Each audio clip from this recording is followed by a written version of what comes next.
Oke, salam dan salam sejahtera dan saya ucapkan terima kasih banyak karena bersama saya ya di channel saya ini, dan pencerahan saya untuk pagi ini adalah berkenaan dengan Datuk Seri Anwar Ibrahim ditakuti, DAP dikatakan mengancam. Ini dua isu yang menjadi hangat dalam politik negara kita ini. Kenapa ini berlaku? Dan ini penjelasan saya berkenaan dengan isu ini, yang mana ramai mungkin rakyat tidak tahu, tetapi ada segelintir yang tahu, tetapi buat-buat tidak tahu. Kalau walaon, dia memang tidak tahu kerana dia hanya mengikut saja apa yang pemimpin mereka ini perkatakan. Kalau terjun lombong ya terjun lombong lah, begitu. Jadi ini pencerahan saya berkenaan dengan isu ini. Kenapa Datuk Seri Anwar Ibrahim ini ditakuti? Kerana Datuk Seri Anwar Ibrahim adalah pemimpin yang membawa kebenaran. Kebenaran ini ditakuti oleh mereka yang duduk di pucuk pimpinan, yang mana mereka ini mencuri, merompak, menyamun, salah guna kuasa, semua ada di sini. Kalau kita lihat PHS memerintah dahulu, dimainkan isu bahawa bagai-bagai. Kenapa mengatakan, saya belum masuk bab DAP ya, tapi saya masuk kepada bab PHS memerintah. Mereka mainkan isu yang seolah-olah kerajaan PHS itu tidak bagus. Kenapa dia lakukan seperti itu? Ini adalah kerana orang-orang yang cari makan dalam kerajaan, orang-orang yang dapat tender, orang-orang yang dapat projek, mereka-mereka yang mencuri wang rakyat, mereka yang duduk di dalam-dalam tu tidak boleh cari makan, maka mereka mainkan peranan mereka untuk menghasut, untuk memburukkan kerajaan PHS di waktu itu. Kerana itu mereka ini takut Datuk Seri Anwar Ibrahim berkuasa. Ini sebabnya. Bukan kerana hal lain. Ini adalah hakikat yang perlu kita rakyat Malaysia terima dan perlu kita perbaiki, dan kita harus menyokong Datuk Seri Anwar Ibrahim untuk memperbetulkan masalah ini. Kembali kita kepada DAP pula.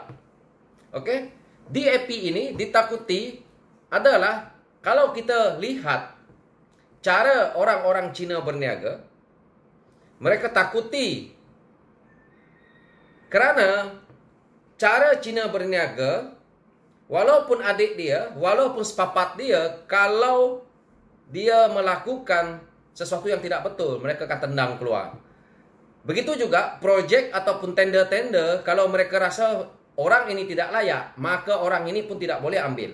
Jadi apabila DAP berada dalam kerajaan, apabila orang-orang DAP ini menjadi menteri, maka ramailah hantu-hantu yang mencari makan di dalam kerajaan ini tadi tidak boleh berjalan. Maka ramailah kontrak-kontrak, petender-petender daripada kebanyakannya kaum bumi putra ni tak boleh cari makan. Jadi dimainkan isu ini kerana mereka tak boleh cari makan. Kenapa mereka ini tidak boleh cari makan? Ini adalah punca utama yang patut kita rungkaikan. Kerana di zaman pemerintahan Barisan Nasional, perkara ini dah berlaku lama, dan bila masuk ke dalam kerajaan PHS, perkara ini masih mereka lakukan. Tetapi berpuluh tahun kerajaan Barisan Nasional memerintah, pengajaran yang orang-orang bumi putra ini tidak ambil adalah sangat jelas, iaitu mereka ambil tender sampai ke sudah mereka tidak nak belajar, mereka tidak nak menabung, mereka tidak nak menyimpan duit. Jadi di dalam waktu PHS memerintah, mereka masih seperti orang baru belajar untuk mendapatkan projek. Ataupun syarikat mereka masih seperti, senang cerita lah, nama syarikat ada, office syarikat tak ada. Jadi inilah yang berlaku di dalam pentadbiran kerajaan kita, yang sampai bila-bila pun tak akan bersih, tidak akan berkesudahan. Rasuah berada di dalam negara kita ini perlu dibenteras. Ini yang nombor satu. Dan penyalahgunaan kuasa juga berleluasa, ini juga perlu kita benteras. Ini adalah sesuatu yang tidak baik, yang akan membunuh segala demokrasi, segala kebaikan yang ada dalam Malaysia. Jika kita orang bumi putra tidak hentikan sikap seperti ini, kita ni akan berada di corot sekali di Asia ini. Ekonomi kita akan menurun, kepercayaan orang kepada kita tidak ada. Yang dilaung-laungkan adalah kaum, yang dilaung-laungkan adalah agama. Tetapi hari ini kita lihat pemimpin agama, pemimpin kaum ada dalam kerajaan hari ini tetap gagal. Kenapa ini berlaku? Kenapa banyak isu yang dipertikaikan, isu pembelian vaksin begitu mahal, tetapi tidak sampai kepada rakyat, tidak cara dengan betul. Aplikasinya yang dibuat pun mahal dan tidak begitu bagus. Ini adalah satu pertikaian yang diperkatakan. Ini adalah satu contoh yang daripada dulu sampai sekarang perlu dibaiki. Inilah yang menyebabkan perkara-perkara seperti ini, yang menyebabkan mengapa Datuk Seri Anwar Ibrahim dibenci ataupun tidak disukai dan harus dikorbankan demi tembolok-tembolok mereka yang ingin kekal berkuasa ataupun kapitalis ataupun mereka-mereka yang mencari makan dalam projek-projek dalam kerajaan. Mereka amat takut kalau Datuk Seri Anwar Ibrahim memerintah, melakukan satu kebenaran, melakukan satu perubahan. Ini mereka takut. DAP kalau masuk sekali dalam kerajaan, mereka kalau duduk di menteri, mereka akan tergugat. Orang yang jadi menteri, orang DAP yang jadi menteri ini tadi akan menggugat mereka-mereka yang hendak mencari projek ataupun tender-tender dalam kerajaan ini. Kerana apabila orang DAP menjadi menteri, maka mereka ini tidak boleh, orang kampung kata, main mata sebelah. Tak boleh lagi. Ini yang menakutkan mereka. Yang membuatkan momokkan politik ini jadi panjang. Yang membuatkan cerita ini DAP macam ni, macam tu. Sebenarnya mereka yang tidak pandai bekerja, mereka yang tidak pandai berniaga, orang yang suka cari duit cara mudah, ini adalah manusia yang takut kepada DAP. Kalau betul mereka tidak takut kepada DAP, kenapa mereka menghalang DAP begitu kuat untuk berkuasa?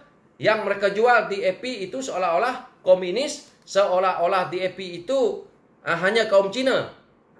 Tetapi kenapa mereka bolehkan MIC, MCA masuk ke dalam kerajaan ataupun parti-parti lain masuk dalam kerajaan? Kerana orang-orang ini tadi bersekongkol dengan mereka. Jadi ini yang kita rakyat perlu tahu. Abaikan walaon-walaon yang mengkritik itu, yang mereka mengkritik tanpa asas. Dan kita harus ingat, Datuk Seri Anwar Ibrahim ini ditakuti ramai orang, terutamanya kapitalis yang mempunyai kepentingan dalam negara ini. Jadi untuk kita nak menjatuhkan orang-orang besar, nak menjatuhkan pemimpin-pemimpin yang kaya raya ni, yang dah rakus kuasa, yang tamak haloba, yang membolot kekayaan negara kita ini, yang menghancurkan pada saya negara ini. Tetapi yang susah adalah rakyat. Yang dikorbankan adalah Datuk Seri Anwar Ibrahim. Yang dikorbankan adalah parti DAP.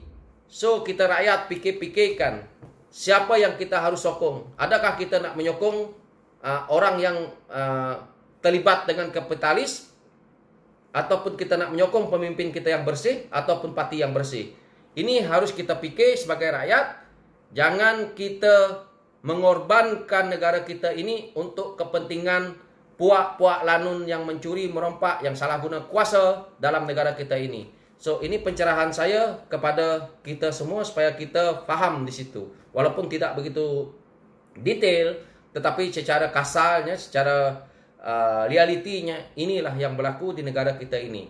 Itulah sebab mereka takut Datuk Seri Anwar Ibrahim. DAP dikatakan sebagai mengancam. Sebenarnya ini adalah kerana mereka tak boleh cari makan dalam kerajaan. Kerana orang kita, ramai yang kita tahu, masih lagi belum boleh betul-betul pandai berniaga.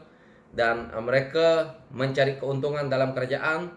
Dan orang kita ini, maaf cakap, memang betul juga, kita ini agak malas di sini.